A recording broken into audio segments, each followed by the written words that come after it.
आपकी जिंदगी में आपके ब्रेन का कितना बड़ा रोल है। एक बड़ी मशहूर किताब है ब्रेन दैट चेंज इटसेल्फ। उसमें एक neuro scientist Paul back why Rita की कहानी है।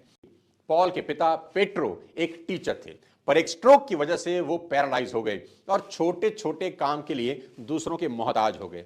डॉक्टरों ने हाथ खड़े कर दिए कि अब यही इनकी जिंदगी है। पर पॉल के बड़े भाई जॉर्ज, जो कि एक साइकेट्रिस्ट थे, उन्होंने डॉक्टर के इस फैसले को मानने से इनकार कर दिया और वो अपने पिता की देखभाल के साथ साथ उनसे बातें करते, उनको मोटिवेट करते, उनको भरोसा दिलाते रहते कि कुछ नहीं है, आप ठीक हो सकते हैं।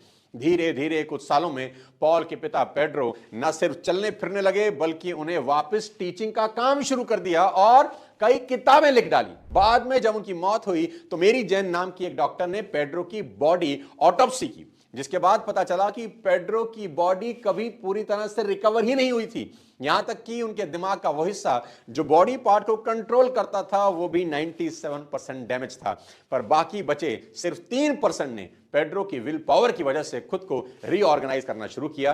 यानी पेड्रो की पूरी बॉडी को उनका दिमाग, उनकी विल पावर चला रही थी। इस करिश्मे को मेडिकल साइंस में नाम दिया गया न्यूरोप्लास्टिसिटी। इसी की मदद से अंधे लोग सिर्फ छू कर चीजों को देख सकते हैं, क्योंकि स्किन जो डेटा दिमाग को देती है, दिमाग उसी से एक तस्वीर बना लेता है। इसी कारण से आपने अक्सर किसी क्रिटिकल मरीज के बारे में डॉक्टर को यह कहते सुना होगा कि अगर इसके अंदर जीने की चाह होगी ये ठीक हो सकता है, वरना हम अपनी तरफ से सब कुछ कर चुके हैं।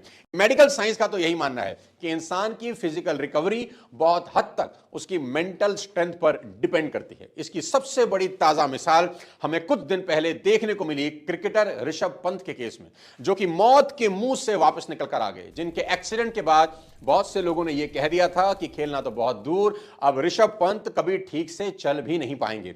लेकिन सिर्फ 14 महीने, जी हां, सिर्फ 14 महीने में ऋषभ पंत न सिर्फ ठीक हुए बल्कि T20 वर्ल्ड कप जीतने वाली टीम का हिस्सा बने। कि इंसान के शरीर की हर मसल को लेकर रिसर्च हो चुकी है, पर इंसान का दिमाग आज भी साइंस के लिए अबूझ पहेली बना है। दोस्तों याद रखिए कि जब इंसान किसी चीज को करने के लिए जुनून की हद तक चला जाता है तो वो क्या कर सकता है इसकी कोई सीमा ही नहीं है। बस इतना ही कहूंगा कि हादसे इंसान को डरा सकते हैं, कमजोर कर सकते हैं, तोड़ भी सकते हैं, जला भी सकते हैं, पर दुनिया का कोई हादसा इंसान के हौसलों को नहीं हरा सकता।